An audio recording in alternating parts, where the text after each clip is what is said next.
Ça fait des années que je pratique la discipline et le fait d'avoir cette capacité, ça me permet de moi prendre en charge de façon légale un entraînement de A à Z, type mordant, puisque c'est une capacité au mordant. Il faut un capacitaire, de toute façon, forcément un capacitaire, pour être sûr qu'il y a quelqu'un qui va prendre en charge et qui va s'assurer que tout est fait dans les règles de l'art, que personne va se blesser, que le chien sera monté de façon sportive, pas forcément de façon agressive. Voilà, pas mal. Je la mets là et je la fais mordre en face, là. C'est bien Maloukan. C'est bien Maloukan.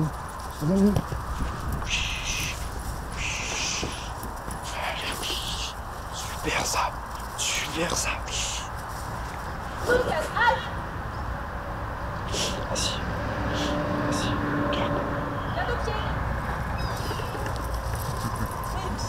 On s'arrête là pour la défense. C'est bien Maloukan.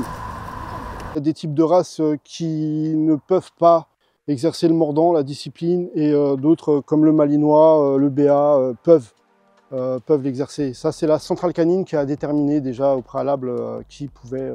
Donc tout ce qui est chien type molossoïde, on n'a pas le droit de pratiquer la discipline. Il y a plein d'exercices. Il y a les attaques justement par-dessus les haies, les obstacles, le rideau de bouteille, le filet de tennis. Il y a tout un boulot quand même à faire en amont. On n'y va pas comme ça, les mains dans les poches, allez, on fait mordre et puis on voit ce qui se passe. Ah bah il y a l'échauffement, de toute façon il y a l'échauffement, c'est pour ça que là ma compagne a fait le plat, un peu de plat juste avant et puis elle lui a fait une belle balade. C'est justement pour que le chien s'échauffe musculairement et puis soit prêt pour le mordant, voilà. Parce que là encore une fois c'était vraiment pas très violent, mais il y a des fois où ça peut être quand même un peu plus... L'échauffement n'est pas la seule chose prérequise dans le sport canin. Il faut également de quoi se protéger contre d'éventuelles blessures. Car la discipline du monde du ring, bien que passionnante, n'est pas sans danger, même si le chien est bien dressé. C'est dans ce contexte que le costume du mordant prend tout son sens.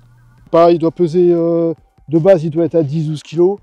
Après, avec la salive accumulée au fur et à mesure, ça augmente un chouïa.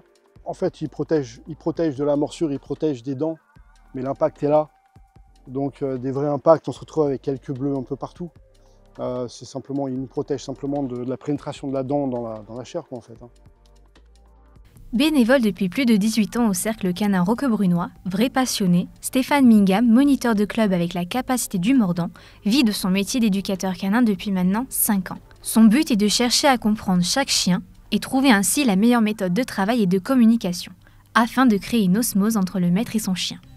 C'est le chien qui va me dire, on va chercher un objectif. Si on part sur l'objectif primordial, c'est que le chien connaisse la société dans laquelle on vit, s'habitue et soit à l'aise. L'objectif final, ça sera un chien, on le balade n'importe où, on enlève la laisse, on enlève le collier, il n'y a plus besoin de rien. Maintenant, la façon d'y parvenir, c'est ça qui va différer d'un chien à un autre. C'est que l'observation et la mise en pratique. D'accord, on commence par observer le chien, regarder ses comportements, comprendre ses comportements, les analyser et ensuite on met en place une façon de faire qui correspond à l'animal.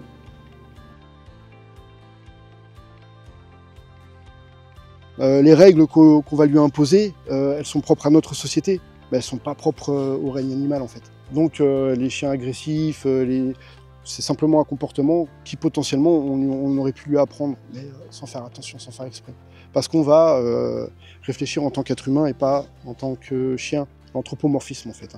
Rod, c'était un chien qu'on ne pouvait pas tenir, il était très agressif envers les autres personnes, dès petit à 4 mois, envers les autres chiens. Au niveau de la marche au pied, c'était pas du tout possible.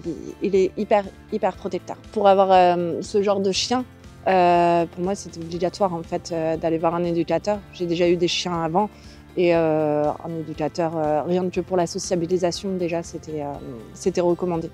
Pour moi, ça m'a beaucoup servi à savoir au niveau de la laisse, vraiment comment la tenir, même si j'avais déjà des bases avant, mais là, sans Stéphane, j'aurais pas pu réussir en fait avec ce chien. Ça aurait été quasi impossible. Puis notre relation, elle est d'autant plus forte du coup par rapport à ses cours, au conseil de Stéphane, qui a été là, on s'est vu très régulièrement. C'est 1h30 de travail par jour, et encore. en balade, faire des petits exercices pour le côté aussi psychique. Ça lui fait beaucoup de bien et c'est un chien qui est hyper intelligent. Un peu trop d'ailleurs. Demi-tour et vous vous croisez. Plus cool.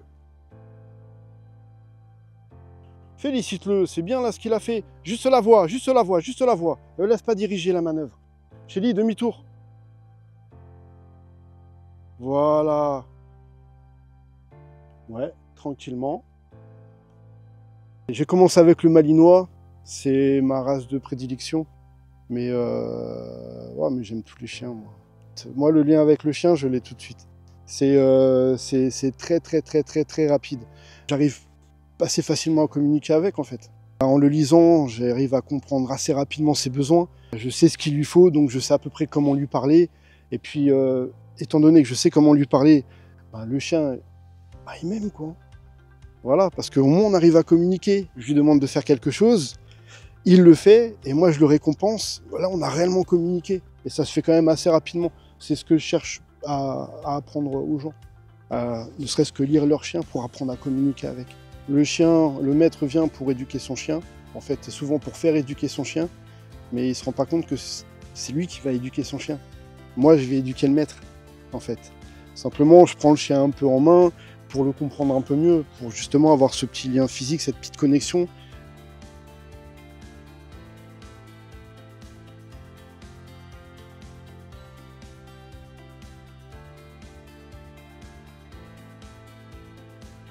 Avant même de prendre un chien, réfléchissez.